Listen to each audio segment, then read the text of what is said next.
माननीय सदस्य पाप्पू यादव जी। सभापति महोदय, मैं माननीय मंत्री जी को कहना चाहूंगा कि पहले बुद्ध की परिकल्पना समझ लीजिए, अपो दीपो भव। इस्लाम के पहले बौद्ध धर्म आए थे मंत्री महोदय, और क्यों आए थे इस दुनिया में बौद्ध धर्म, इसको भी जान लीजिए। जब जुल्म हुआ था इस देश के 90% गरीब, दलित, ईबीसी, मूलवासी, आदिवासी पर, जब उसके संस्कृति पर हमला हुआ था, जीने के तरीके पर, तब बौद्ध धर्म आया था। और वो बौद्ध धर्म ने इस दुनिया को वसुधैव कुटुंब दिया, सर्वधर्म समभाव दिया, सार्वभौमिकता दी। इस्लाम बाद में आया। दूसरी बात, मंत्री जी, इस्लाम ने कब जमीन कब्जा किया ये छोड़ दीजिए। आदिवासी, गरीब, मूलवासी आदिवासी की जमीन जमींदारों का कैसे हुआ? ये राज महाराजा का कैसे हुआ? क्या ये बाप के घर से लिखा के आए थे ये लोग दुनिया में? कहां से लाके आए थे? ये जमीन कहां से आया था? ये गरीब लोगों का जमीन किसने दिया? ये अंग्रेजों ने दिया। अंग्रेजों की दलाली की जमींदारों ने, अंग्रेजों की दलाली की राजशाहियों ने, अंग्रेजों की दलाली की अपने परिवार को पहुंचाया। तब जाकर के जमीन बने, तब जमीन गरीब के लिए थे। दूसरा चीज मैं आना चाहता हूं, ये कहते हैं मुगल के खिलाफ। गुरु गोविंद सिंह साहब, गुरु नानक देव जी, मानवता को बचाने और इंसानियत को बचाने गुरु गोविंद ने कुर्बानी दी थी, हिंदू को बचाने नहीं। समझे?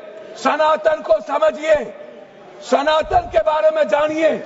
मैं कहना चाहूंगा, अध्यक्ष महोदय, सभापति महोदय, मंडल विरोधी ये लोग मंडल कमीशन के खिलाफ कमंडल लाए थे, और लगभग 13,000 ओबीसी का कत्लेआम हुआ था।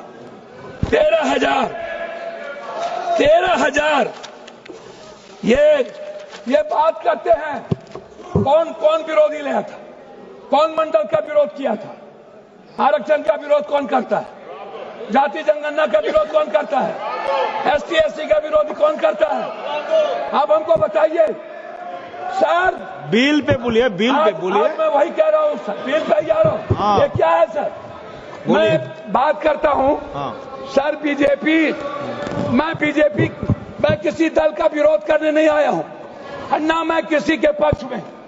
मैं आपसे एक आग्रह करना चाहता हूँ अध्यक्ष जी, माइनॉरिटीज वक्फ बोर्ड के खिलाफ जो आपने बिल लाया, ये आप कह रहे हैं कि हम उनको सुरक्षित करने के लिए, आप कहते हैं महिलाओं के लिए। मैं आपसे पूछना चाहता हूं, आरक्षण बिल जो महिलाओं का है आप इसलिए नहीं लाते हैं अध्यक्ष महोदय कि आप अत्यंत पिछड़ी जाति, पिछड़ा और दलित के महिलाओं को आरक्षण देना नहीं चाहते हैं, इसीलिए आप आरक्षण बिल नहीं लाना चाहते हैं। अब ले आइए। आप शाहनवाज को बचा पाए? आप किसी एक मुसलमान को आप टिकट देते हैं बिहार में? आप बताइए ना। माननीय सदस्य श्याम कुमार बर्वे जी। अध्यक्ष महोदय, माननीय सदस्य श्याम कुमार बर्वे जी, अध्यक्ष महोदय 2 मिनट आप समाप्त कर दीजिए। 30 सेकंड में समाप्त कीजिए सर। 30 सेकंड में समाप्त कर दीजिए सर। मैं 2 मिनट मैं आग्रह करना चाहता हूं अध्यक्ष महोदय जी, एक उम्मीद थी, मोदी है तो मुमकिन है। मैं आपसे अध्यक्ष महोदय, मोदी है तो मुमकिन है। सर क्या हुआ? मैं मोदी है तो मुमकिन है। सर क्या हुआ? सर काला धन का क्या हुआ? जाली नोट का? सर आपने क्यों लाया नोटबंदी? सर मैं आपको कहना चाहता हूं, हमको 2 मिनट समय दीजिए। नोटबंदी इसलिए लाए, आपको लग रहा था कि मुसलमान जगदम्बिका पाल जी, आप कुछ बोलना चाहते हैं? करता है।